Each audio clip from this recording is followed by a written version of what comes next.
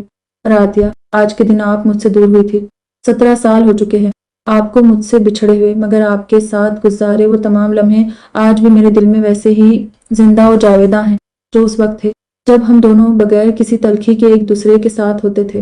بے شک ان لمحوں کی عمر بہت تھوڑی ہوتی تھی، مگر آپ کے بعد وہ تمام خوبصورت پل میرے جینے کی وجہ بن چکے ہیں۔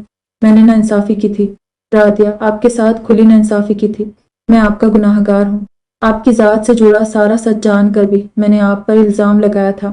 میرا ارتضیٰ میرے ہی خاندان کی ایک موروثی بیماری کا شکار تھا، اور میں نے اس کی بیماری کو سینڈی سے جوڑ کر اپنے ہی بیٹے کو ناجائز کہا۔ آپ کے کردار کا گواہ ہوتے ہوئے بھی میں نے آپ پر شک کیا تھا۔ آپ نے اللہ سے اپنا گہرا تعلق جوڑا تھا، اسی لیے آپ کو صبر کرنا آ گیا تھا۔ میرے ہر ستم پر بھی آپ نے صبر کیا، اور دیکھیں اللہ نے آپ کے صبر کا اجرا آپ کو دے دیا۔ ویسے سالوں بعد اس نے کس خوبصورتی سے آپ کو سب کی نظر میں سرخرو ثابت کیا ہے۔ میرے وہ غلیظ لفظ تھپڑوں کی صورت خود میرے منہ پر پڑے ہیں۔ میں آپ کا گناہ گار ہوں رادیہ۔ اس کے باوجود آپ نے مجھ جیسے گرے ہوئے شخص کو اس کو خواب میں معافی کا اشارہ بھی دے دیا۔ میری تمام تر قرض-ادائیوں کے باوجود آپ نے مجھ سے محبت نہیں عشق کیا تھا، مگر میں آپ کے عشق کی گہرائی کو سمجھ ہی نہیں سکا۔ یہ غم میری موت تک میرے ساتھ رہے گا۔ تاؤں روسی اگم عشق کے حصار میں میری ذات قید رہے گی۔ میں آپ کے عشق کے قابل نہیں تھا، یا بلکہ میں آپ جیسی عورت کے ہی قابل نہیں تھا۔ صاف ہو کہ آپ حقیقتاً نیکوکار تھیں، جو گناہ کے راستے سے واپس پلٹ کر ہدایت پانے والوں میں شامل ہو گئی۔ آپ کو اللہ کے ڈر نے بخشش سے ہمکنار کر دیا، اور مجھے میری نیکیوں کا جوم لے ڈوبا۔ تب وہ رادیہ کی کب پر سر رکھ کر روتے ہوئے جرے لب بول رہے تھے کہ تبھی ان کے دائیں بائیں کندھوں پر 2 ہاتھوں کا مہربان لمس آ کر ٹھہر گیا تھا۔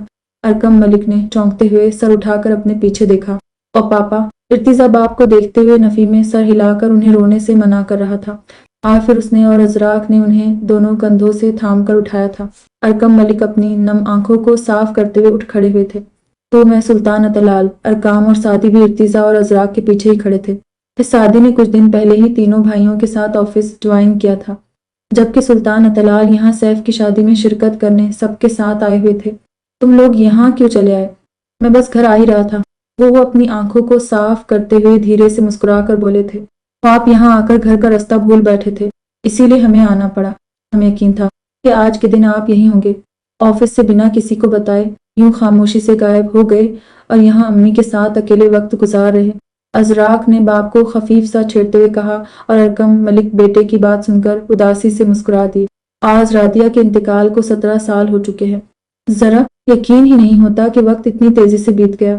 ہماری شادی، پھر ارتضیٰ کی پیدائش، اس کے بعد تمہاری اور کامی کی آمد۔ اتنا خوبصورت وقت تھا وہ جو پلک جھپکتے ہی بیت گیا، لگتا ہے جیسے کل کی ہی بات ہو۔ اور تمہاری ماں کو اس دنیا سے جانے کی نہ جانے کیوں اتنی جلدی تھی۔ میں آج وہ زندہ ہوتی تو تمہاری اولادوں کو بھی اپنے سامنے پروان چڑھتا دیکھتی۔ وہ مزمل سے لہجے میں بولے تھے، اور فیکے سے انداز میں مسکراتے ہوئے سلطان اطلال کے پاس جا کھڑے ہوئے تھے، جو بغور ان کی بہت سرخ سوجی آنکھوں کو دیکھ رہے تھے۔ پھر ایک گہری سانس بھرتے ہوئے وہ ارکم ملک کے کندھے پر ہاتھ پھیلا کر باہری دروازے کی طرف چل دیے تھے۔ وہ چاروں بھائی بھی باپ اور تایا کے پیچھے پیچھے چل رہے تھے۔ جانے والوں پر صبر کیا جاتا ہے ہیون، ان کے جانے کا دکھ بھلے ہی ہماری ذات کو مرتے دم تک اپنے حصار میں قید رکھتا ہے، مگر پھر بھی خود سے منسلک دوسرے رشتوں کے لیے جینا پڑتا ہے۔ زمبو زندگی کی گاڑی کو گھسیٹنا پڑتا ہے، اپنوں کے لیے خوش ہونا، مسکرانا پڑتا ہے۔ کہ تم بھی جانے والوں کو رونے کے بجائے جو تمہارے پاس موجود ہیں ان کے ساتھ خوش رہنا سیکھو۔ تمہارا ایک خوشحال گھر ہے، بیویاں، بیٹے، بہویں، پوتے سب موجود ہیں۔ ان کو دیکھ کر خدا کا لاکھ لاکھ شکر ادا کیا کرو۔ کہ سلطان اطلال نے چھوٹے بھائی کے جھکے سر کو دیکھ کر انہیں نرمی تحمل سے سمجھایا تھا اور ارکم ملک اس بات میں سر ہلانے لگے تھے۔ اور بالکل ٹھیک تایا جان، پاپا یار، وقت کا کام گزرنا ہوتا ہے، اچھا برا جیسا بھی ہو، وقت کبھی کسی کے لیے نہیں رکتا، آپ میں یا ہم میں سے کوئی اسے روکنے پر قادر نہیں، یہی نظام قدرت ہے، اور ہماری زندگیوں میں جو کچھ بھی وقوع پذیر ہوتا ہے سب رضائے الہی سے ہوتا ہے۔ اسی لیے ماضی کے دکھوں پر رونے کے بجائے اپنے حال اور مستقبل کے لیے اللہ سے بہتری کی دعا کرنی چاہیے۔ امی کا اتنی جلدی اس دنیا سے جانا اللہ کی طرف سے طے تھا، وہ اتنی ہی عمر لکھوا کر لائی تھی، اسی لیے ان کے لیے رونے تڑپنے کے بجائے بس ان کی مغفرت کی دعا کیا کریں۔ سوچے آپ کو یوں اپنے لیے دکھی دیکھ کر ان کی روح کس قدر بے چین ہوتی ہوگی۔ انہوں نے کبھی اپنی زندگی میں آپ کو اپنی وجہ سے پریشان نہیں ہونے دیا، اور اب آپ ان کے جانے کے بعد یوں رو رو کر انہیں کتنی تکلیف پہنچاتے ہیں۔ مرنے والوں پر صبر کیا جاتا ہے پاپا، کیونکہ ہم ان کو دوبارہ واپس نہیں لا سکتے، تو آپ بھی امی کی موت پر صبر کر لیں اور ان کے بعد امی جان اور مما جان کے لیے ہنسی خوشی رہنے کی کوشش کیا کریں۔ ارکم ملک سے یہ سمجھداری بھری باتیں ارتجاء یا ازراق نے نہیں بلکہ ان کے پیچھے سادی کے ساتھ چلتے ارکم نے باپ سے کہی تھی۔ تبھی ارکم ملک حیرت سے پلٹ کر اپنے تیسرے بیٹے کی شکل دیکھتے رہ گئے تھے، جو گزرتے وقت کے ساتھ اپنی سمجھدار اور میچور بیوی کی سنگت میں واقعی خود کو اکثر بدل چکا تھا۔ تو سلطان اطلال بھی بھتیجے کی بات سن کر مبہم سا مسکرائے تھے۔ ازراق اور ارتجل بھی ساتھ چلتے چھوٹے بھائی کو حیرت سے دیکھنے لگے تھے، مگر پھر وہ دونوں کھل کر مسکرا دی تھے۔ اکامی میری جان، تم تو واقعی بہت سمجھدار ہو گئے ہو۔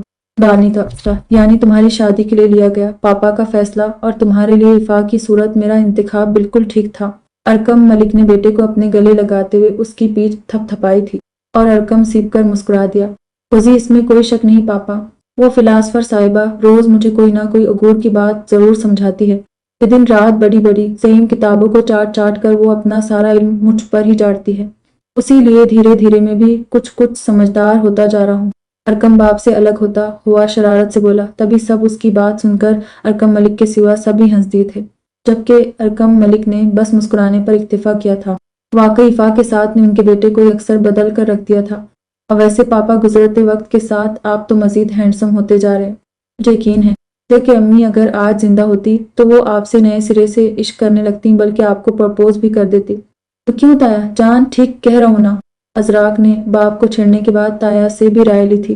اس سے ارکم ملک کی آنکھوں میں پھیلی اداسی دیکھی نہیں جا رہی تھی، تبھی وہ باپ کا دھیان بٹانے کی کوشش کر رہا تھا، جو بلیک 3 پیس میں واقعی بے حد ہینڈسم اور اپنی عمر سے آدھے لگ رہے تھے۔ اشریر، اب تم باپ کو بھی چھیڑو گے؟ ارکم ملک نے بیٹے کی شرارت سمجھتے ہوئے اس کا کان موڑا تھا، جبکہ سلطان اطلال بھی ستائشی نظروں سے بھائی کو دیکھنے لگے تھے۔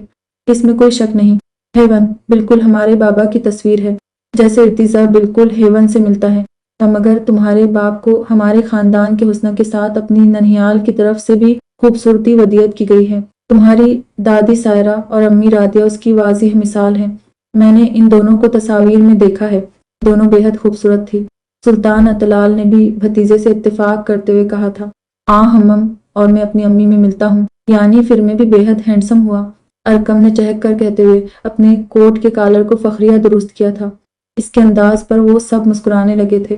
وہ باتیں کرتے کرتے قبرستان سے باہر نکل کر اب روڈ پر چلے آئے تھے، اور باہر کھڑی اپنی گاڑی کے پاس پہنچتے ہی اسعاد نے تیزی سے گاڑی کا دروازہ کھولا تھا۔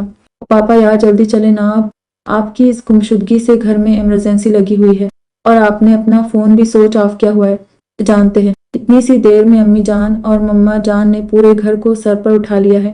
اسعاد منہ بنا کر بولا تھا، اور ارکم ملک حیرت سے اس کی شکل دیکھنے لگے تھے۔